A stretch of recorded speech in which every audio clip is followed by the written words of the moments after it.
Bible की प्रार्थनाएं। और इस कड़ी में हम नए नियम के पात्रों की, पुराने नियम के पात्रों की और प्रार्थना के विषय में बाइबल की शिक्षाओं की चर्चा करते रहे हैं। और इसका उद्देश्य यह है कि बाइबल में बहुत सी ऐसी प्रार्थनाएं हैं जिनको कि हम पढ़ते हैं लेकिन लगता नहीं कि ये प्रार्थना है, और इसलिए हम उन बातों पर ध्यान दें और अपनी प्रार्थना को और भी बाइबल सम्मत बनाने के लिए उन पर विचार करें, ताकि हमारी भी प्रार्थनाएं इसी रीति से हों और हम अपनी प्रार्थनाओं के द्वारा आत्मिक जीवन में और उन्नत हो सकें। और इसी उद्देश्य को लेकर पिछले 45 संदेश दिए जा चुके हैं और इस क्रम का ये 46वां संदेश है, जिसमें आज हम यहोशू की एक प्रार्थना पर ध्यान करेंगे। और जब हम इसको सरसरी नज़र से पढ़ते हैं तो ऐसा लगता है कि यहोशू प्रार्थना नहीं कर रहा है लेकिन एक आदेश दे रहा है। पर जब हम इसको बारीकी से पढ़ते हैं तो हम पाते हैं कि यहाँ पर ये यहोशू की एक प्रार्थना है। यहोशू की पुस्तक उसके 10वें अध्याय के 12वें पद से 14वें पद तक। यदि हम इस 10वें अध्याय के पूरे को पढ़ें तो हमको और बहुत सी बातें स्पष्ट होंगी, लेकिन संक्षेप में हम देखने के लिए सिर्फ 12 से 14 पद को देखेंगे, जहां पर इस प्रकार से लिखा है, और उस समय अर्थात जिस दिन यहोवा ने एमोरियों को इस्राएलियों के वश में कर दिया, उस दिन यहोशू ने यहोवा से इस्राएलियों को देखते हुए इस प्रकार कहा, हे सूर्य तू गिबोन पर और हे चंद्रमा तू अय्यालोन की तराई के ऊपर थम जा। और सूर्य उस समय तक थमा रहा और चंद्रमा उस समय तक ठहरा रहा जब तक उस जाति के लोगों ने अपने शत्रुओं से पलटा ना लिया। क्या ये बात याशार नाम पुस्तक में नहीं लिखी है कि सूर्य आकाश मंडल के बीचों बीच ठहरा रहा और लगभग 4 पहर तक न डूबा? ना तो उससे पहले कोई ऐसा दिन हुआ और न उसके बाद जिसमें यहोवा ने किसी पुरुष की सुनी हो, क्योंकि यहोवा तो इस्राएल की ओर से लड़ता था। और जब हम इस बात को पढ़ते हैं तो हमको ऐसा लगता है कि यहोशू सूर्य से कह रहा है, हे सूर्य तू गिबोन पर और हे चंद्रमा तू अय्यालोन की तराई के ऊपर थमा रहे। और यहोशू की इस आज्ञा को सुनकर सूर्य थम गया, चंद्रमा रुक गया।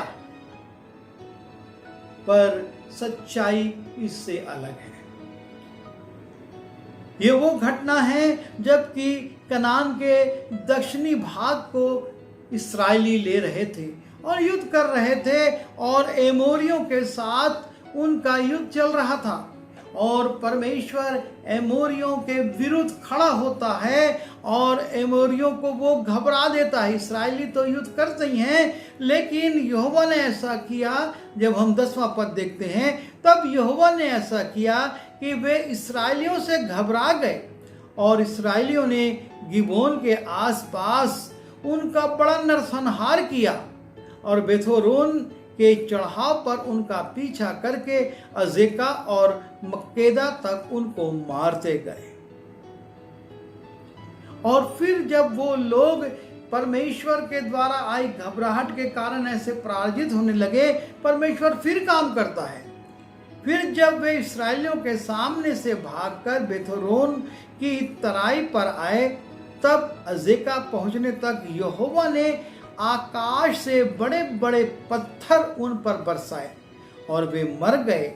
जो ओलों से मारे गए उनकी गिनती इस्राएलियों की तलवार से मारे हुओं से कहीं अधिक थी। इस्राएली ये घमंड नहीं कर सकते थे कि हमने तलवार से बहुतों को मार दिया। परमेश्वर ने ओले बरसाकर उससे अधिक एमोरियों को मार डाला और एक युद्ध की स्थिति बनी हुई है। युद्ध चल रहा है और इस युद्ध में जब चल रहा है, युद्ध ना रुके, क्योंकि दिन ढलते ही युद्ध रुक जाता और ये लोग कहीं से कहीं भाग जाते। यहोशू एक निवेदन करता है। जब हम 12वें पद की अंतिम लाइन को देखते हैं, उसको ध्यान से पढ़ने पर हमको समझ में आता है कि यहोशू सूर्य से और चंद्रमा से नहीं, लेकिन परमेश्वर से निवेदन कर रहा है। लिखा है, उस दिन यहोशू ने यहोवा से इस्राएलियों के देखते इस प्रकार कहा। यहोशू यहोवा से कह रहा है। इस्राएली सुन रहे हैं, वो वहां पर हैं, वो देख रहे हैं और यहोशू यहोवा से कह रहा है। यहोशू सूर्य से और चंद्रमा से नहीं कह रहा है। मनुष्य का अधिकार इन प्राकृतिक चीजों पर नहीं है, लेकिन परमेश्वर मनुष्य से बुलवाता है और ये प्राकृतिक चीजें जैसा मनुष्य चाहता है वैसा काम करने लगती हैं। पर इसके लिए अनुमति परमेश्वर की जरूरी है। यदि परमेश्वर अनुमति ना दे तो इन प्राकृतिक चीजों पर हम कोई अधिकार नहीं जता सकते। परमेश्वर ने मूसा से कहा, जा छड़ी को लाल समुद्र पर लगा, उसकी ओर बढ़ा। और जब मूसा ने छड़ी बढ़ाई, परमेश्वर के कहने पर पुरवाई चली और समुद्र 2 भाग हो गया। परमेश्वर ने यहोशू से कहा कि तू याजकों को, लेवियों को लेकर जा और वो ये वाचा का संदूक लेकर यरदन नदी में उतरे और जैसे ही वो पांव रखेंगे नदी 2 भाग हो जाएगी, पानी ठहर जाएगा। जो कड़ाड़े पर से ऊंचाइयों से बह रही थी वो 2 भाग हो जाएगा और इस्राएली सूखे सूखे में गिलगाल में चले जाएंगे, अर्थात वो यरदन पार करेंगे। उन लोगों के पैरों के रखने से नहीं, लेकिन परमेश्वर के कहने से यरदन नदी सूख गई और उसमें से इस्राएली भाग सूखे सूखे निकल गए, उस देश में चले गए। और वैसे ही यहाँ पर लिखा है कि परमेश्वर ने पहले इनको घबरा दिया और उसके बाद ओले बरसा दिए और ये एमोरियों के लोगों मारे गए। ये एमोरी मारे गए, इतने मारे गए जितने की तलवार से नहीं मरे थे।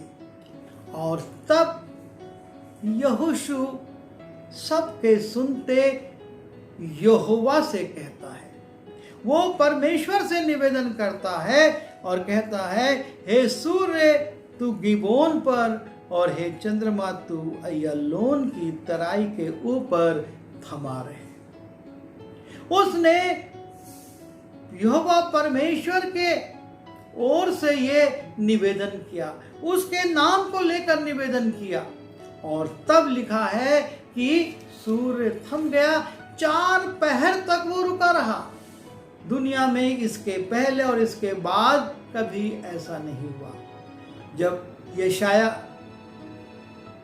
हिजकिया राजा के पास आया था और कहा था कि तू बच जाएगा और उसका ये चिन्ह होगा कि धूप घड़ी 10 अंश बढ़ जाएगी। वो कहता है 10 अंश बढ़ना तो बड़ी बात नहीं है, लेकिन 10 अंश पीछे हो जाए। और तब सूर्य 10 अंश पीछे हुआ था, लेकिन यहां पर सूर्य 4 पहर तक रुका रहा, स्थिर हो गया। आकाश में युद्ध हो रहा है। इस्राएली एमोरियों को मार रहे हैं, पर दिन नहीं ढल रहा है। और जब तक इस्राएली पूरी तरह से विजयी नहीं हो गए तब तक सूर्य नहीं डूबा। पर ये मैं इसलिए बता रहा हूं कि ये यहोशू के कारण ने, उसने बोला सूरज को तो नहीं, लेकिन उसने परमेश्वर से कहा और परमेश्वर ने सूरज को रोक दिया। आप और मैं प्रकृति पर अधिकार दिखा सकते हैं बशर्ते हम परमेश्वर के द्वारा जाएं। आप और मैं आज्ञा देंगे तो ये पानी दो भाग नहीं होगा, ये पानी रुक नहीं जाएगा, ये सूर्य रुक नहीं जाएगा। लेकिन जब हम परमेश्वर से प्रार्थना करेंगे तो होगा। और इसलिए ये जरूरी है, और लिखा है ना तो उससे पहले ऐसा हुआ और ना उसके बाद, जिसमें यहोवा ने किसी पुरुष की सुनी हो। अर्थात ये जो कुछ हुआ वो परमेश्वर ने सुना और परमेश्वर ने किया। ये यहोशू के कारण, यहोशू ने परमेश्वर से प्रार्थना करी और परमेश्वर ने यहोशू के लिए इस काम को किया। इसलिए यहाँ पर लिखा है, इस बात को हमको ध्यान से देखना है कि जिसमें यहोवा ने किसी पुरुष की सुनी हो और सूर्य रुक गया या चंद्रमा स्थिर हो गया। आपको और मुझको प्रकृति पर अधिकार नहीं है। हम जब परमेश्वर के नाम से कहते हैं, कितनी बार हम इस प्रकृति को कहते हैं। मैं एक परमेश्वर के सेवक को जानता हूं जो कि अब जीवित नहीं है, और वो एक जगह पर रिवाइवल मीटिंग ले रहे थे, और रिवाइवल मीटिंग जैसे ही शुरू होने वाली थी तेज वर्षा शुरू हो गई, और उन्होंने आकाश की ओर देखा और उन्होंने कहा, परमेश्वर से प्रार्थना करी, हे परमेश्वर इस वर्षा को रोक दे, मुझको इस जगह पर प्रचार करना है। क्योंकि जो जगह है वो बहुत छोटी थी और खुले में प्रचार होना था। और वो अपनी खुली बाइबल को लेकर बाहर निकल गए और उनकी बाइबल नहीं भीगी, वर्षा रुक गई और पूरी सभा चली। परमेश्वर से जब हम प्रार्थना करते हैं, परमेश्वर प्रार्थना को सुनकर इस प्रकृति को रोक देता है। कितनी बार आंधियां चलती हैं और परमेश्वर के लोग कहते हैं, हे परमेश्वर इसके प्रभाव को कम कर दे, और आंधियां चलती हैं लेकिन उसका प्रभाव कम हो जाता है।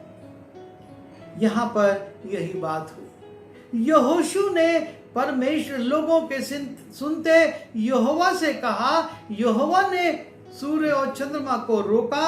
और फिर लिखा है, इसके पहले कभी किसी मनुष्य की, किसी पुरुष की परमेश्वर ने इस प्रकार की प्रार्थना को नहीं सुना था। हम परमेश्वर से प्रार्थना करें, वो सुनेगा, वो प्रकृति पर हमको विजय दिलाएगा, संकटग्रस्त रास्तों को वो समतल करेगा। पर आवश्यकता है कि हम परमेश्वर से प्रार्थना करें। आइए दुआ करें।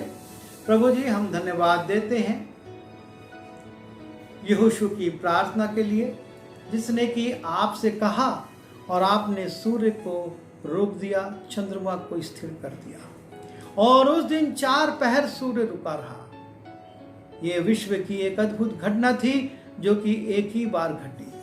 प्रभु, ऐसे काम आपके लिए कोई कठिन नहीं है, और इसलिए हमारे विश्वास को बढ़ाइए कि हम अपनी योग्यताओं पर नहीं पर आप पर विश्वास रखकर निवेदन करें और आप हमारी प्रार्थना सुनकर हमको प्रत्युत्तर दें। इन यीशु के नाम से मांगता हूँ।